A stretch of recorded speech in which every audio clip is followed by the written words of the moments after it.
नमः श्रीवर्धमानाय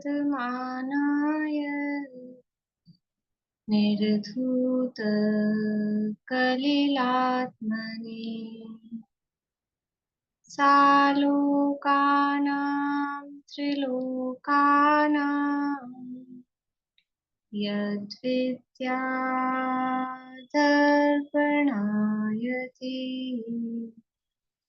यद्विद्यादर्पणायते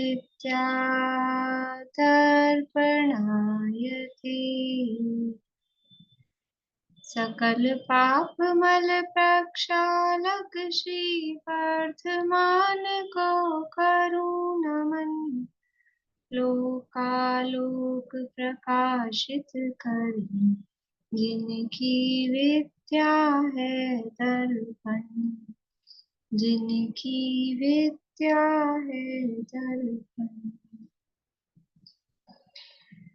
वो कल कर लेंगे, मतलब बाद में कर लेंगे, अपन थोड़ा जल्दी भी पूरा करना है पाठ वाला जो काम है। तो रत्नकरण शावकाचार नामक की ग्रंथ है, आचार्य समंतभद्र स्वामी द्वारा रचित। इसके अंतर्गत पंचम शिक्षाव्रत अधिकार अपना चल रहा है और यहाँ वैयावृत्ति का प्रकरण चल रहा है। वैयावृत्ति के अंतर्गत दान दान को ही प्रमुख रूप से यहाँ वैयावृत्ति कहा गया है। तो दान की चर्चा यहाँ पर की जा रही है और दान का स्वरूप बताया, दान के भेद प्रभेद बताए हैं और 4 प्रकार के दानों की चर्चा यहाँ चल रही है। उसके अंतर्गत अभी अब यहाँ पर कल हमने देखा था पात्र और कुपात्र, और उन कुपात्रों को दान का क्या फल है, वो चर्चा यहाँ पर चली थी। अब आगे कुभोग भूमियों की चर्चा यहाँ पर आगे आने वाली है। देखिए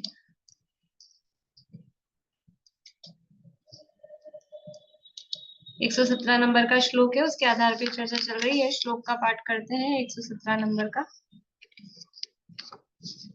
श्लोक 178 नंबर पेज पर है श्लोक।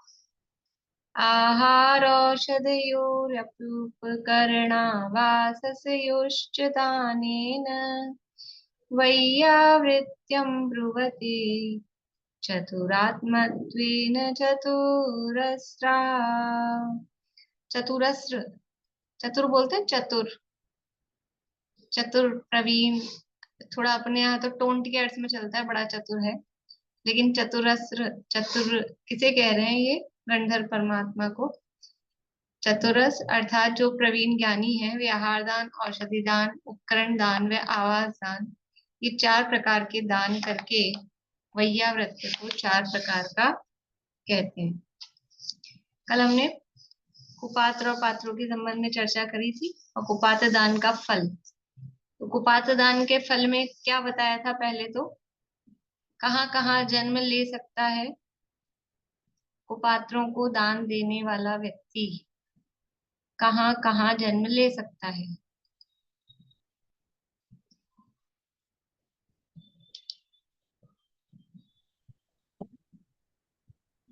जगन्य भूमि में उत्पन्न हो सकता है कुपात्र होकर। और जगन्य भूमि याद आ रहा है मुझे, मध्यम भी है क्या? जगन। और बोलिए अर्चना जी। भोग भूमि में भी हो सकता है और भोग भूमि में मनुष्य भी हो सकता है और त्रियंच भी हो सकता है। तो उसके लिए आपने बताया था कि 2.5 द्वीप के बाहर की जो असंख्यात द्वीप समुद्रों में भोग भूमियां हैं, वहां पर त्रियंच होते हैं। और ये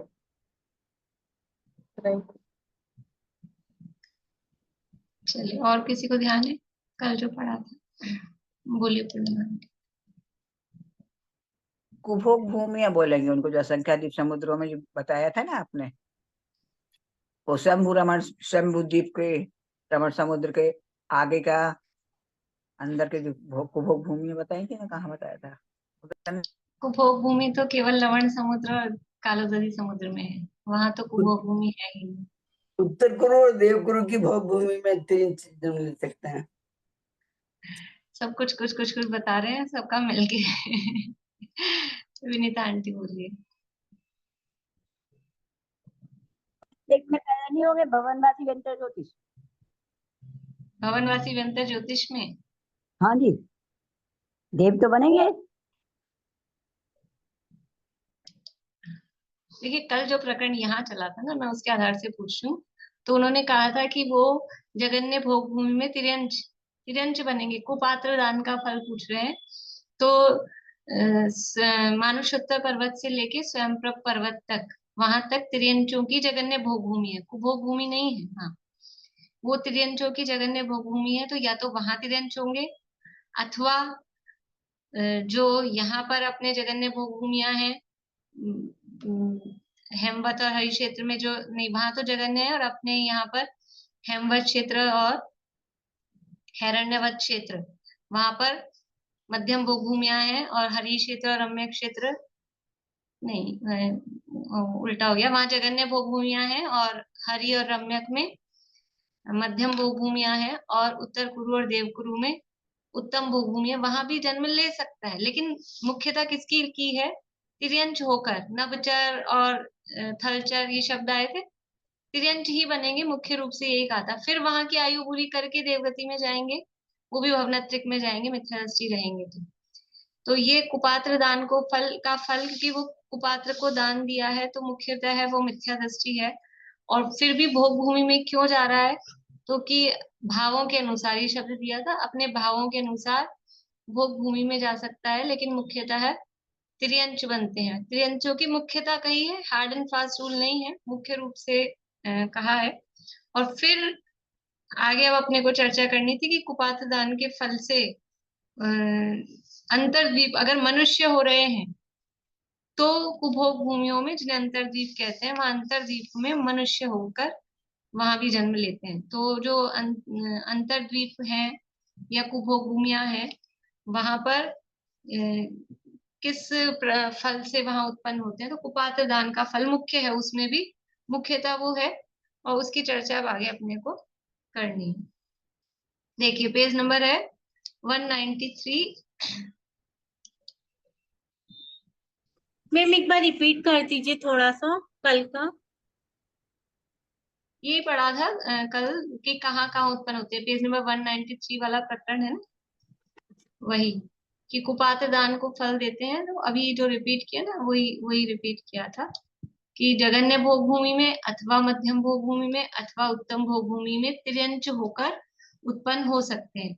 अभी अपने को पता है कि जगन्य भोग भूमियां कहाँ कहाँ है, मध्यम भोग भूमियां कहाँ है, और उत्तम भोग भूमि कहाँ है। तो उस आधार पर क्षेत्रों के नाम भी यहाँ पर दिए हैं। यानी कुपात्र दान के फल से भी भोग भूमि में जन्म हो जाता है, लेकिन वो मिथ्या दृष्टि है, तो तिर्यंच बनने की उसकी पॉसिबिलिटी ज्यादा है, मुख्य रूप से तिर्यंच बनेगा। ठीक है ना? यानी भोग भूमि में जन्म हो रहा है तो पात्रदान के फल से ही हो रहा है, ऐसा नहीं है।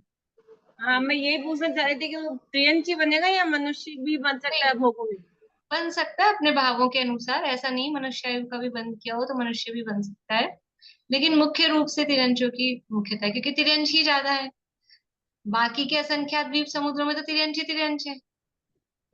असंख्यात द्वीप समुद्र जो मध्यम जगन्य भोग भूमि वाले बताए, कहाँ से कहाँ तक है असंख्यात द्वीप समुद्र जगन्य भोग भूमि?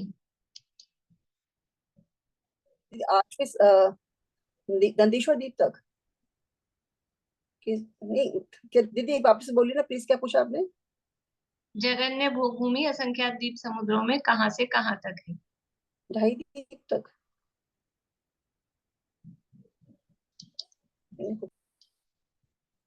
मानुषोत्तर पर्वत से लेके स्वयंभू रमण पर्वत तक।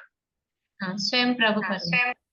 स्वयं पर्वत। मानुषोत्तर पर्वत 2.5 द्वीप से आगे, मानुषोत्तर पर्वत से लेके और स्वयं प्रभ पर्वत जो स्वयंभू रमण द्वीप के बीचों बीच में है, वहां तक जो असंख्यात द्वीप समुद्र है, वहां तक, वहां पूरी जगन्य भोग भूमि है। और केवल तिर्यंची वहां रहते हैं, क्योंकि मानुषोत्तर पर्वत के आगे मनुष्य उत्पन्न ही नहीं होते, 2.5 द्वीप में ही मनुष्य उत्पन्न होते हैं। तो वहां तिर्यंचों की जगन्य भोग भूमि है। तो आप समझो कि कितने तिर्यंच हैं। भोग भूमि में जन्म लेने वाले तिर्यंचों की संख्या कल्पना करें अपन, असंख्यात हैं वो सब। पंचेंद्रिय तिर्यंच, थलचर और नवचर, वो वहां उत्पन्न होते हैं तो कुछ भाव करते होंगे ना। कुछ भोग भूमि में जन्म ले रहे हैं तो एकदम ही पाप का उदय तो नहीं है, कुछ ना कुछ, कुछ भी इस तरह का कुपात्र दान, मतलब कुछ शुभ भाव किए हैं, लेकिन खोटे शुभ भाव, खोटे मतलब सच्चे धर्म सहित, सच्चे धर्म के श्रद्धान पूर्वक, रत्नत्रय धर्म की तो आराधना की ही नहीं, अदरवाइज तिरंच बनते नहीं, लेकिन सच्चे धर्म के श्रद्धान पूर्वक कुछ दया दान पूजा भक्ति आदि नहीं की, कुधर्म की आराधना की, तो उसके फल में ये भोग भूमि में जन्म तो हुआ पर तिरंच रूप में हुआ। वो उसके आगे जो आधा स्वयंभू रमण समुद्र है, कर्म भूमि, वहां मनुष्य होते हैं। नहीं नहीं, वहां भी तिरंची होते हैं, वहां भी तिरंची अच्छा, होते हैं। लेकिन मनुष्य तो वो 2.5 द्वीप के आगे होते ही नहीं। लेकिन वो कर्म भूमि है। हाँ, वो कर्म भूमि है। अभी अपन भोग भूमि की मुख्यता से बात कर रहे थे, इसलिए वहीं तक रुके। हाँ आगे हाँ। तिरंच है, मतलब 2.5 द्वीप के आगे पूरे असंख्यात द्वीप समुद्रों में स्वयंभू रमण समुद्र तक भी तिरंच है, सामान्य रूप से। तो अब ये कुपात्र दान के फल में भोग भूमि में हुआ, मतलब एक तो ये मान्यता अपनी ऐसी कि भोग भूमि में जन्म ले रहा है तो पात्र दान के फल में ही ले रहा होगा, ऐसा नहीं है।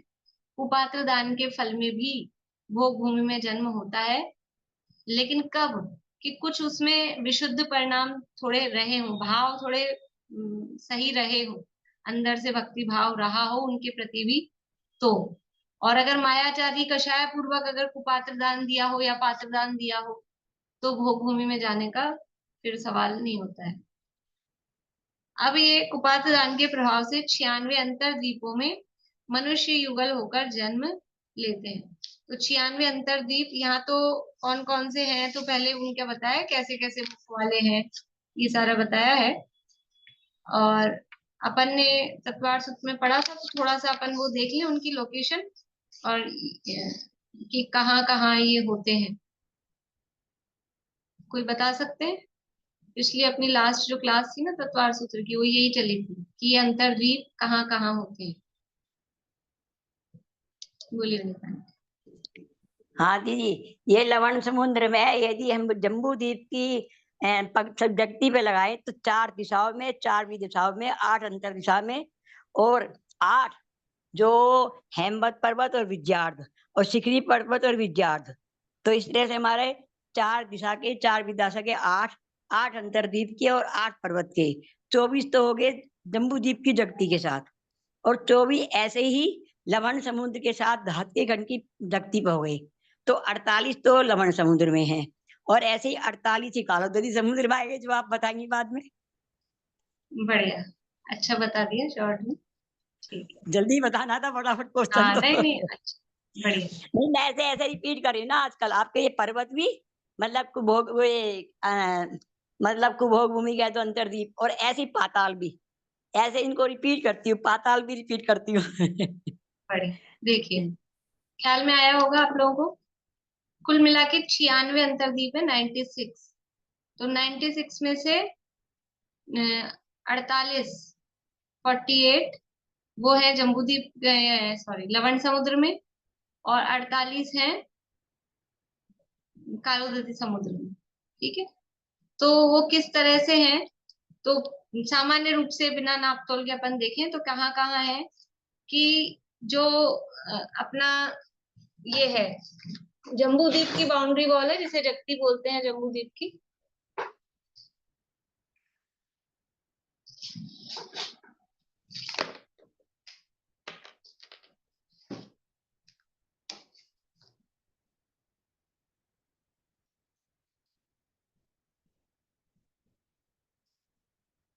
ये अपना बीच में जम्बू द्वीप है और ये लवण समुद्र है।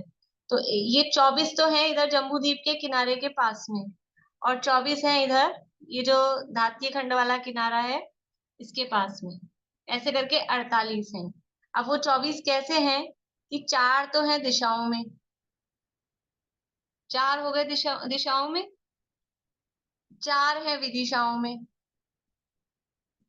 8। अब दिशा और विदिशा के बीच में 8 गैप हो गए, तो 8 है इन गैप्स में, 8 और 8 हो गए 16। ठीक है, फिर इनकी नाप भी याद हो जाएगी, मतलब इतना कठिन नहीं, पहले तो ये समझ याद हो जाए ना, मतलब इजी है। 4 दिशाओं में, 4 विदिशाओं में और 8 उनके बीच में, 16 हो गए। अब कहाँ है कि ये जो जम्बू द्वीप में एक तो विजयार्ड पर्वत है भरत क्षेत्र वाला, एक विजयार्ड पर्वत है ऐरावत क्षेत्र वाला, और एक है हिमवन पर्वत, और एक है इधर शिखरी पर्वत। भरत क्षेत्र के निकट हिमवन पर्वत, ऐरावत क्षेत्र के निकट शिखरी पर्वत, और एक ऐरावत क्षेत्र का विजयार्ड, एक भरत क्षेत्र का विजयार्ड। इनके पार्श्व भागों में, तो मतलब इनके साइड्स में, वो दूरी वहां बताइए, वे अपन करते हैं। 1 2 3 4, 4 यहाँ, इसी तरह से 1 2, यद्यपि वो दूर है थोड़ा, ये अपन ने पास में बना दिया है, वो इधर आएंगे थोड़ा। 1 2, ये ऐसे, ये यहाँ, ये यहाँ, वो थोड़ा बनने में आगे पीछे हुए हैं। इस तरह से 8 ये हो गए, तो 16 और 8 24। ये 24 यहाँ है, इसी तरह से 24 इधर से 4 दिशाओं में, फिर 4 विदिशाओं में,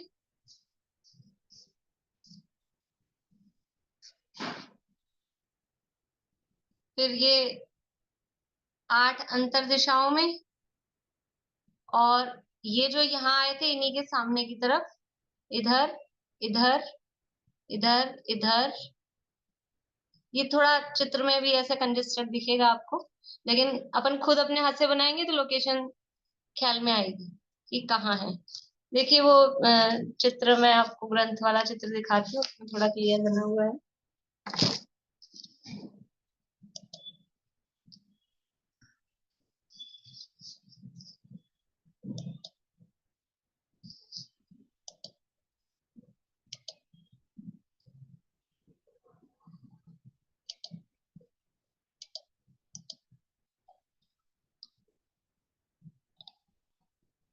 देखिए पहले ये दिख रहा है आपको, ये 4 तो दिशाओं में है, 1 2 3 4, ये 4 दिशाओं में है, ये 100 योजन विस्तार वाले, चारों दिशाओं में 100 योजन विस्तार वाले हैं, और ये 500 योजन की दूरी पर है। जम्बू द्वीप की जगती से 500 योजन आगे जाएंगे तो ये चारों दिशाओं में 100 योजन विस्तार वाले 4 द्वीप हैं। ठीक है, फिर जम्बू द्वीप की जगती से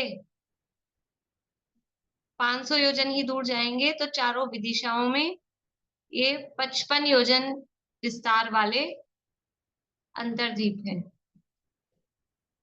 यानी दिशा और विदिशा वाले जो अंतरद्वीप हैं वो 500 योजन की दूरी पर हैं। दिशा वाले भी 500 योजन की दूरी पर हैं, विदिशा वाले भी 500 योजन की दूरी पर हैं।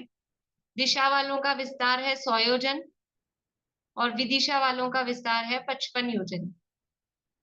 फिर जो अंतर दिशा वाले हैं वो अंतर दिशा वाले हैं 550 योजन की दूरी पर जाकर, 550 योजन की दूरी पर जाकर, और इनका साइज है 50 योजन। तो ये 16 जो है अंतर दिशा, नहीं सॉरी 8 जो है अंतर दिशा वाले, ये है 50 योजन का विस्तार है, जो इनका डायमीटर है वो 50 योजन है, और बाउंड्री से दूरी इनकी है 550 योजन। और अब ये जो पर्वतों के पार्श्व भाग, इनको बोलते हैं पर्वतों के पार्श्व भाग यानी साइड, ये 600 योजन आगे जाकर, तो ये इससे भी आगे जाएंगे, इससे भी दूर जाएंगे। ये पर्वतों के साइड्स वाले बाउंड्री वॉल से 600 योजन आगे जाकर और 25 योजन विस्तार वाले हैं। साइज इनका है 25 योजन। तो ये दोनों इधर ऐरावत क्षेत्र के साइड में और दोनों इधर भरत क्षेत्र के साइड में, इस तरह से ये 4 दिशा 4 विदिशा 8, 8 अंतर दिशा 16 और 8 ये पर्वतों के साइड वाले, इस तरह से 24 अंतरद्वीप ये जम्बू द्वीप की बाउंड्री वॉल के इनर साइड में, जम्बू द्वीप की साइड में है। और इसी तरह से ये 24 आपको बाहर की तरफ दिखेंगे। बाहर की तरफ मतलब बाहर वाली जो बाउंड्री वॉल है लवण समुद्र की, धात की कर्ण साइड वाली, ये देखिए 4 दिशाओं में दिख रहे हैं, ये 4 दिशाओं में है, 4 विदिशाओं में है। दिशा वाले कितनी दूरी पर हैं? दिशा वाले कितनी दूरी पर हैं बोलेंगे ना, याद हो जाएगा, कुछ कठिन नहीं है। बोलिए। 500 योजन की दूरी पर, ठीक है। और साइड कितना है उनका, निशान की साइड कितना है दिशा वालों का? 100 योजन। 100 योजन का साइड है, 500 योजन की दूरी है। विदिशा वालों की दूरी कितनी है? वो भी 500 योजन की दूरी पर है। साइड कितना है उनका? 55 योजन। 55 योजन का साइड है। और जो अंतर दिशा वाले हैं, अंतर दिशा वालों की दूरी है 550 योजन। और साइड कितना है? साइड 50 योजन, ठीक है। साइड में याद कर लीजिए 100, 55, 50 और 25, ये साइड है। 100, वैसे तो 100, 50, 25 ये तो आधे आधे हो ही रहे हैं, एक 55 है बीच में, तो 100, 55, 50 और 25 ये तो साइड है। और दूरी कितनी है? 500, 500, 550 और 600। तो जो पर्वतों के साइड वाले हैं वो 600 योजन की दूरी पर हैं और 25 योजन का उनका विस्तार है। अंतर दिशा वाले रह गए शायद बोलना। अंतर दिशा वाले हैं 550 योजन की दूरी पर हैं और साइड उनका 50 योजन का साइड है। इस तरह से बाहर की तरफ भी 24 है। बाउंड्री वॉल से बाहर में, बाउंड्री वॉल से अंदर लवण समुद्र की तरफ आएंगे। और अंदर वाली जो जम्बूद्वीप की जगती की वाले हैं वो जम्बूद्वीप की जगती से इधर लवण समुद्र की तरफ चलेंगे। तो इस तरह से ये अंतरद्वीप है, इनका नाम अंतरद्वीप। और वहां पर वो मनुष्य जो रहते हैं वो जो वहां जो समझ लीजिए काल वर्तता है या वहां जो माहौल होता है उस माहौल के हिसाब से उसको कुभोग भूमि कहते हैं। एक्चुअल में तो वो है द्वीप, अंतरद्वीप। समुद्रों के अंदर में आइलैंड है तो अंतरद्वीप कहते हैं। पर वहां पे जो व्यवस्था है वो कुभोग भूमि की है, इसलिए उनको कुभोग भूमिया भी कहते हैं। इनकी सबकी साइज सेम है, जैसे आगे उधर जो लवण समुद्र की जगती के पास बनेंगे उनकी साइज भी यही है? हाँ, साइज यही है 100 और योजन। फिर आगे धाती खंड वाला वो बड़ा हो गया एरिया, तो भी साइज तो यही भी है? साइज तो यही दी है, और धातु खंड के लिए अलग से दिया नहीं है, और देख लेंगे, पर साइज जहां तक है सेम ही है क्योंकि वर्णन एक साथ ही ऐसा किया है।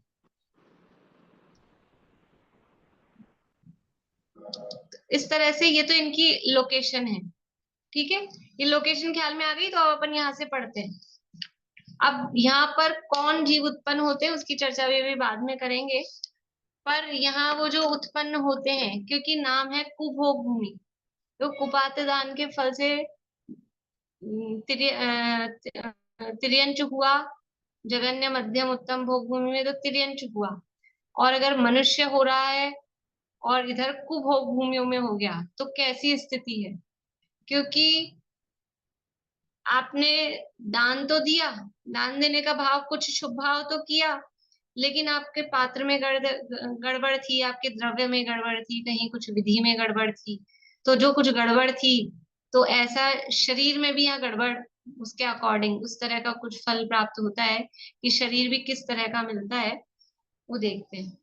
ये चित्रा जी हैं जो अपने झारखंड से, इन्होंने मुझे बना के भेजे थे सारे डायग्राम वगैरह लिख के, अच्छा बनाया है इन्होंने, देखा था मैंने इनका।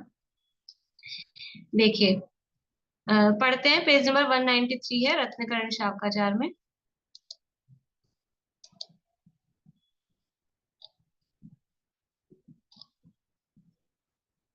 कितने ही, मिल गया, नीचे से सेकंड पैरा है।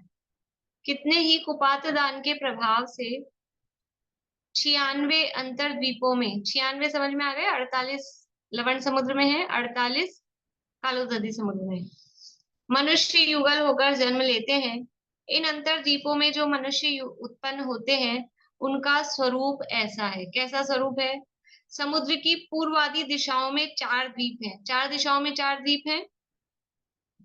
अब 4 द्वीप दिशाओं वाले अपन 4 बोल रहे हैं, वास्तव में दिशाओं वाले हैं कितने लवण समुद्र में? लवण समुद्र में दिशा वाले द्वीप कितने हैं? बढ़िया, पूर्णिमा आंटी का सही जवाब है, 8 हैं। आशा आंटी भी सही बता रहे। भाई 4 तो इधर जम्बूद्वीप की जगती की तरफ 4 दिशा वाले, 4 बाहर वाले, तो दिशा वाले तो कुल 8 हो गए। तो ये कह रहे हैं जो दिशा वाले द्वीप हैं उनमें पूर्व दिशा के द्वीप में एक पैर वाले मनुष्य पैदा होते हैं। पूर्व दिशा में वो मनुष्य कैसे होते हैं? जिनका केवल एक ही पैर है, दो पैर नहीं। देखिए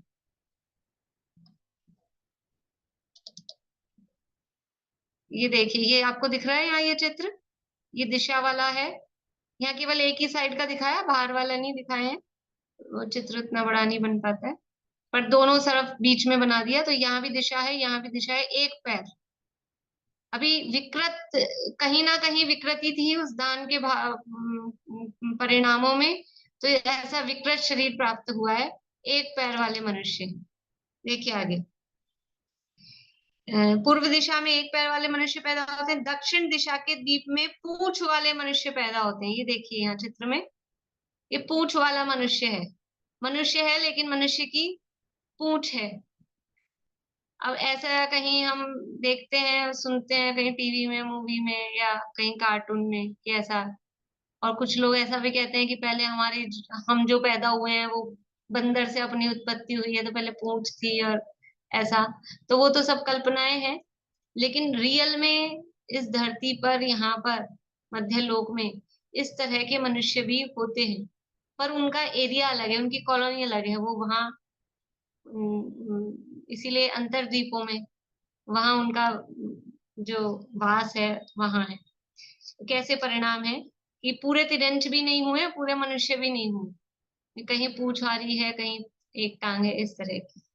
आगे, पश्चिम दिशा के द्वीप में सींग वाले मनुष्य पैदा होते हैं। ये देखिए इधर पश्चिम दिशा में ये मनुष्य के सिर पे सींग दिखा रखे हैं, सींग वाले मनुष्य पैदा होते हैं। उत्तर दिशा के द्वीप में वचन रहित गूंगे मनुष्य पैदा होते हैं। अब ये वचन रहित हैं, गूंगे हैं, बोल नहीं सकते हैं। इनके नाम भी हैं, जो वचन रहित हैं उनका नाम है अभाषक, ये जो सींग वाले हैं उनका नाम है वैशाणिक, एक पैर वाले हैं इनका नाम है एकोरुक, और ये पूंछ वाले हैं लांगुलिक। इस तरह से इनके नाम भी हैं। आगे देखिए, उत्तर दिशा, ये भी हो गया। समुद्र की 4 विदिशाओं के 4 द्वीपों में क्रम से, अब विदिशा वाले द्वीपों में क्रम से बता रहे हैं, सांकल जैसे कान वाले, फिर है शशकुली कान वाले, ये सांकल जैसे कान वाले, ये शशकर्ण। फिर ये दूसरा इधर दिया विदिशा में शशकुली कर्ण, शशकुली क्या चीज होती है? शशकुली कान वाले, इस तरह के कान हैं। इसके बाद में है तीसरी विदिशा में लंब कर्ण वाले, एक कान को ओढ़ ले एक कान को बिछा ले। ये इतना लंबा कान है, देखिए पूरे ऊपर से नीचे तक का, एक कान को बिछा लेते हैं और दूसरे कान को ओढ़ लेते हैं, इनका नाम है कर्ण प्रावरण। ऐसे लंब कर्ण वाले। और चौथी विदिशा में खरगोश जैसे कान वाले मनुष्य, ये खरगोश जैसे कान वाले, ये है शश्व कर्ण होना चाहिए, खरगोश जैसे।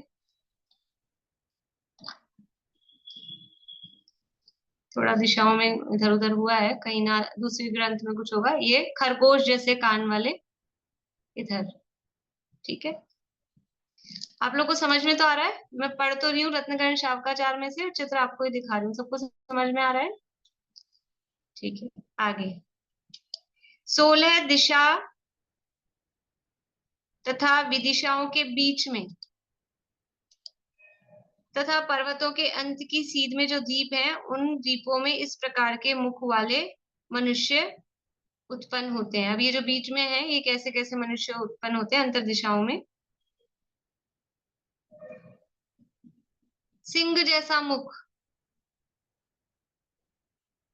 देखिए इधर, ये सिंह जैसा मुख, सिंह कहाँ है? ये रहा, सिंह मुखी, सिंह जैसा मुख। फिर इसके बाद में है घोड़े जैसा मुख, ये अश्वमुखी। नीचे से शरीर पूरा मनुष्य का है और चेहरा शेर का है, चेहरा घोड़े का है। फिर है आगे कुत्ते जैसा मुख, श्वानमुखी, ये कुत्ते जैसा मुंह है। फिर आगे है सूकर जैसा मुख, ये सुअर जैसा मुख है। भैंसे जैसा मुख, ये थोड़ा यहाँ जो दिया है ना रत्नगंज शावकाचार्य में जो क्रम दिया है और इन्होंने जो क्रम बनाया है, तो हो सकता है ये तिलोय पन्नति के आधार से बनाया हुआ है इनका, तो इसमें थोड़ा क्रम अलग हो सकता है, तो आगे पीछे कुछ चित्र अपने को दिखेंगे।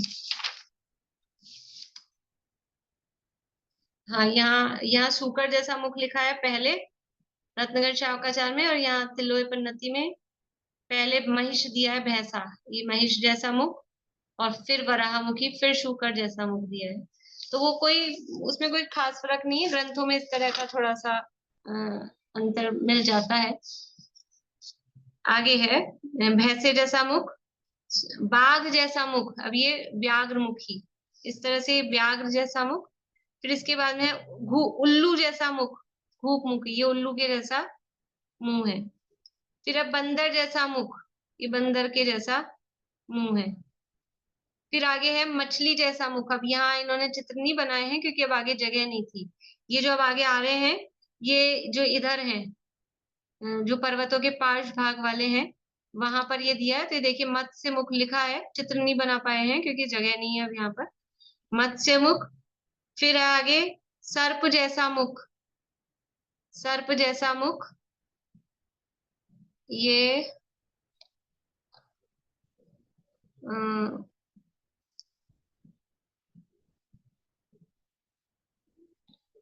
इन्होंने मेष मुख लिखा है, मेष मुख, वो उसमें फिर है मेढ़े जैसा मुख, ये मेष मुख हो गया। फिर गाय जैसा मुख, ये गोमुख। फिर मेघ जैसा मुख, मेघ मतलब बादल के जैसा मुंह, अब सोचे बादल के जैसा कैसा मुंह होगा, ये मेघ मुख यहाँ लिखा है, मेघ मुख। बिजली जैसा मुख, ये विद्युन्मुख। दर्पण जैसा मुख, ये इधर दर्पण मुख। और हाथी जैसा मुख, हस्ती मुख। तो इस तरह से, यानी ये सब देख के मतलब क्या समझ में आ रहा है कि जीव मनुष्य तो हुआ, लेकिन आप सोचो बादल जैसा मुंह, कैसा मुंह होगा, आंख नाक कान किस तरह से होंगे। बादल जैसा मुख, बिजली जैसा मुख, दर्पण जैसा मुख। मतलब हम तो अभी बंदर जैसा बताया, घोड़े जैसा बताया, उसकी तो अपन थोड़ा इमेज कर सकते हैं कैसा है, अपने देखे हुए हैं। यद्यपि अपन दर्पण को, बादल को, बिजली को जानते तो हैं, लेकिन उसका मुंह कैसा बनाया जाए, किस तरह से बनता होगा, कैसा होता होगा, तो कैसी मतलब वहां वो सभी मनुष्य उसी तरह के होते हैं। लेकिन फिर भी ये नाम कर्म के भेदों में, यानी नाम कर्म का ही काम है ना ये शरीर की रचना करना, तो अंगोपांग नाम कर्म और निर्माण नाम कर्म को स्थान, जैसे प्रमाण निर्माण होता है, स्थान निर्माण होता है, कि प्रमाण निर्माण नाम कर्म क्या करता है कि इतना बड़ा अपना चेहरा है, तो इतने बड़े चेहरे पर कान किस साइज के होने चाहिए, एक प्रपोर्शन होता है ना भाई किसी भी चीज का, कि इतना बड़ा आप कुछ बना रहे हो तो इसमें कितना एरिया किसको मिलेगा। हम मकान बना रहे हैं, घर है, तो बेडरूम कितना बड़ा होगा और बाथरूम कितना बड़ा होगा, एक प्रपोर्शन होता है ना, खिड़कियां कितनी, इतनी बड़ी दीवार है तो खिड़की कितनी निकलेगी। तो ऐसे ये प्रपोर्शन, ये स्थान निर्माण नाम का नामकर्म होता है। प्रमाण निर्माण नाम का स्थान निर्माण कहाँ पर बनेगा और किस साइज में बनेगा, वो प्रमाण निर्माण। तो अब उनके इस निर्माण नामकर्म में कुछ ना कुछ फॉल्ट है, इतना बड़ा कान। अंगोपांग नामकर्म में फॉल्ट है कि 2 पैर होने चाहिए मनुष्य के, एक ही पैर है। तिरंचों के 4 पैर होते हैं, मनुष्यों के 2 पैर होते हैं, वहां उसके एक ही पैर है। अलग अलग तरह के कान हैं, अलग अलग तरह का मुंह है, ये सब नाम कर्म की। और नाम कर्म जो ये अशुभ है कि शुभ है, ये जो हुआ ये अशुभ नाम कर्म के उदय से हुआ कि शुभ नाम कर्म के उदय से हुआ।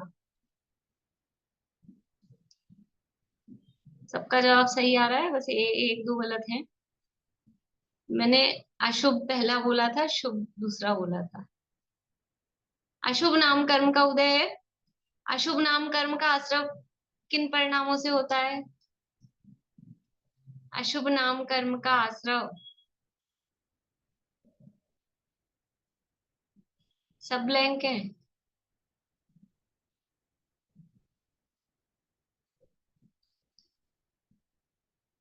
क्या बात है, सूत्र याद करने का क्या फल?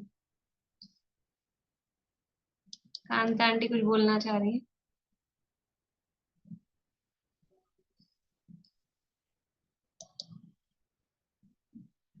कुपात्र दान के फल से? नहीं, मैं तो सूत्र के आधार पर पूछ रही हूँ। ठीक है, वो कुपात्र दान तो पर नाम कर्म में ये आएगा क्या इसमें कि अपनी प्रशंसा और दूसरे का, वो तो नीच गोत्र में है। योग वक्रता विसंवादनम च अशुभस्य नामनः। याद है कि नहीं? योगों की वक्रता और विसंवाद का परिणाम या शुभ नाम कर्म का आश्रव का कारण। योगों की वक्रता का मतलब क्या है? कि मन वचन काया की कुटिल परिणाम, मायाचारी का परिणाम। तो यद्यपि यहाँ प्रकरण तो कुपात्र दान का चल रहा है, तो कुपात्र दान के फल में बताया ही गया है, लेकिन फिर भी ये जो शरीर नाम कर्म में जो विकृति आई है, तो कहीं ना कहीं वो अंदर मायाचारी, जैसे ऐसे करते हैं ना, योगों की वक्रता समझ में आता है? अपन किसी को भी देख के फिर क्या करते हैं? ऐसा मुंह बिगाड़ा, ऐसा करते हैं टेढ़ा मेढ़ा मुंह। ये योगों की, मतलब एक उदाहरण दे रही हूँ, योगों की वक्रता का उदाहरण। तो ये मुंह टेढ़ा किया ना, तो भी इसी तरह का कर्म बंधेगा कि मुंह टेढ़ा होगा। अब किसी को भी देख के इधर उधर मुंह टेढ़ा मेढ़ा यूं, तो ये तो अभी केवल काया की विकृति है। ये तो कभी कभार करते हैं, बहुत कम करते हैं, नहीं भी करते होंगे ना के बराबर। लेकिन वचनों की विकृति, शब्द में कैसा भी बोलते हैं, और उससे भी ज्यादा मन का तो पता ही नहीं है, ठिकाना ही नहीं है, कहाँ कहाँ क्या क्या सोचता रहता है, विकृति विकृत चलता रहता है। हम चाहते तो हैं अच्छा बढ़िया सुंदर रूप हो, और उसके लिए हम खूब क्रीम पाउडर, ये वो, अब सर्दियां आ रही तो पता नहीं क्या क्या लगाएंगे, क्या क्या करेंगे, लेकिन वो उससे नहीं है। उसका बहुत दूर का निमित्त है ये क्रीम पाउडर का, तो बहुत ही बहुत उपचरित। असली जो उस क्रीम पाउडर अगर चाहिए चेहरा चमकाने के लिए, तो मन चमका रहे, किसी के प्रति खराब भाव नहीं आए, तो चेहरा अपने आप चमकेगा, शरीर अपने आप हृष्ट पुष्ट, बढ़िया मजबूत हड्डियां। ये कोई ये वाले बीज खाएं, वो वाले बीज खाएं, और ये भिगो के वो भिगो के, ये गोली वो गोली, उससे नहीं होगा। ये नाम कर्म का काम है, डिपार्टमेंट। नाम कर्म का डिपार्टमेंट है, तो अंदर हमारे परिणाम उज्जवल रहेंगे।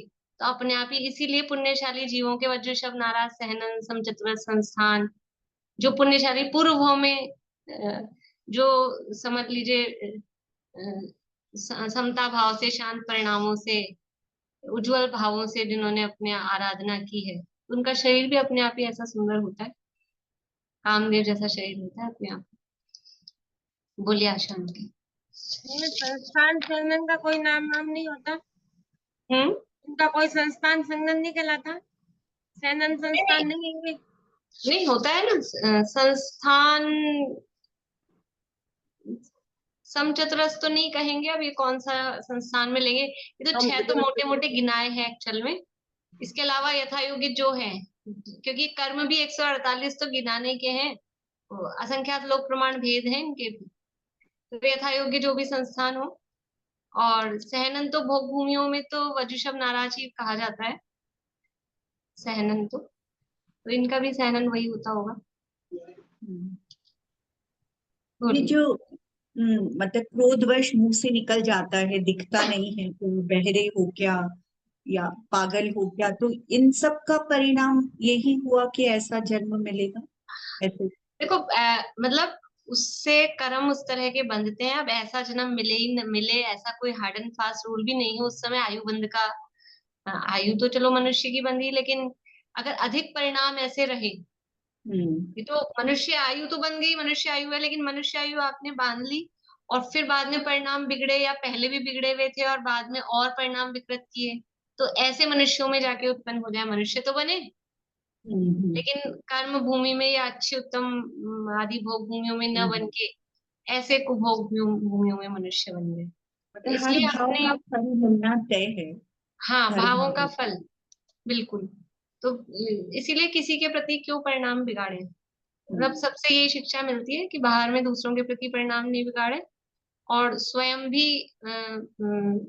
अपने लिए, मतलब अपनी ही उन्नति का विचार करें, अपनी आत्मा आराधना में लगे रहेंगे। इसलिए भगवान अंतरोन्मुखी होते हैं, अपने को देखने में लगे, दूसरे को देखने की फुर्सत ही नहीं है, तो फिर क्या करना किसी का राग द्वेष उत्पन्न ही नहीं। बोलिए दीदी कुछ। यहाँ पर तिर्यंच भी होते हैं? नहीं, ये मनुष्य ही है, बस सब इसी तरह के मनुष्य ही है। कुभोग भूमि में केवल ये, इसलिए कुभोग भूमि में मनुष्य ही कहलाते हैं, क्योंकि ऑलरेडी मुंह तिरंज जैसा है शरीर, मनुष्य से आप तिरंज होंगे तो फिर उसमें क्या करेंगे। इस तरह से ये चर्चा अपनी हुई है। अब ये किस फल में होते हैं थोड़ा सा ये रह गया, अपन करेंगे फिर चर्चा। परसों तो मुझे कुछ काम है, परसों तो मैं ले नहीं पाऊंगी। अगर और उसके बाद फिर रखनी है क्या क्लास, आप लोग बता दीजिए। दिवाली की छुट्टियां करनी है कुछ। अभी आप लोग हाथ, मतलब क्लास रखने में कौन कौन इंटरेस्टेड है, ऐसे हाथ खड़ा कर दें तो जिनकी वीडियो चालू है थोड़ा अपन देख लें। 5-6 हाथ खड़े हैं, बाकी सब मना कर रहे हैं। ठीक है। और ठीक है, फिर अपन बाद में 4 तारीख से ही रखते हैं, तो ये एक वीक छुट्टी हो जाएगी फिर ना, सबको फिर शांति रहेगी। ठीक है, बोलिए विनीता आंटी। दीदी किसी की जैसे 6 उंगली होती है हाथ की या पैर की, या किसी का दिल का 4 बल्ब की जगह 2 बल्ब होते हैं, तो इनको प्रमाण निर्माण कहेंगे? हाँ, वो निर्माण नाम कर्म के से मतलब स्थान अंगोपांग। नहीं आएगा? हाँ, स्थान निर्माण नहीं, प्रमाण निर्माण आएगा। हाँ, प्रमाण भी, और वो उंगलियां वगैरह है तो अंगोपांग नाम कर्म की उदय से भी होती है ना, तो ज्यादा हो रही है कम हो रही है तो अंगोपांग नाम नहीं कर्म। वही ना, मतलब ये मैंने निर्माण में ये अच्छे से डटा नहीं था आज डटा कि प्रमाण में यथा तथा होती है ऊट पटांग, और स्थान में सही जगह होती है। आप तो हाँ रिपीट कर रही अपने हाँ आप को। हाँ स्थान माने अपने स्थान पर ही, और प्रमाण माने सच्चा समझती थी, लेकिन प्रमाण हाँ माने यथा तथा कहीं कहीं। हाँ, बोलिए चित्रा जी, बोलिए। मैं आज का आपका ये समझ में नहीं आ रहा ठीक से, तो आप एक बार आप, रिपीट कर सकते हैं? हाँ, आप सुन लीजिएगा वीडियो दोबारा और फिर नेक्स्ट क्लास में रिपीट कर लेंगे। बोलिए आशा आंटी। अगर आपको और सबको सुविधा हो तो शाम की रख ले एक क्लास। नहीं, शाम में तो कम ही लोग, कौन कौन है इंटरेस्टेड है कोई? शाम को तो वैसे ही सबको वो रहता है ना, मतलब शाम के टाइम तो ऐसे ही, इसलिए उन्हें शाम की तो बोली नहीं। कल है आप लोग, अगर कल रख सकते हैं तो कल रख लें एक क्लास। ये इसको पूरा करना हो तो कल रख लें दिन में। ठीक है, मैं मैसेज डाल दूंगी जैसे भी होगा। वो रखूंगी तो आ ही जाएंगे कुछ लोग तो। ठीक है, मैसेज डाल दूंगी मैं, जैसा भी होगा। मैम क्लास होती है तो हमें आकुलता हो जाती है, जल्दी से काम निपटाने में चल रहा है। देखो, देखने का दृष्टिकोण है। ऐसा भी होता है, क्लास होती है तो अपने काम जल्दी निपट जाते हैं तो अपन बैठ भी जाते हैं, वरना तो चलते ही रहते हैं, निकल ही नहीं पाते हैं उनमें से। दोनों तरह के दृष्टिकोण है, सोचने की बात है, पर आकुलता भी नहीं होनी चाहिए। ठीक है, जिस तरह से भी हो जाए। जिनवाणी स्तुति करते हैं।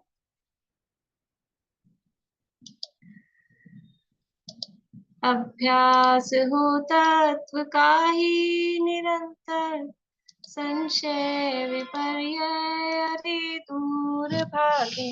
जिनागम पढ़े और पढ़ावे सभी को, सदा ज्ञान दीपक सुजलता हो आगे। जिन आज्ञा हो शीश पर नित हमारे, समाधान हो ज्ञानमय सुखकारी।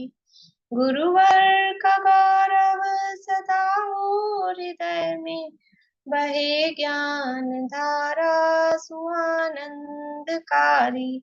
वस्तु स्वभाव मयि धर्म सुखमय, प्रकाशे जगत में अनेकांत सम्यक।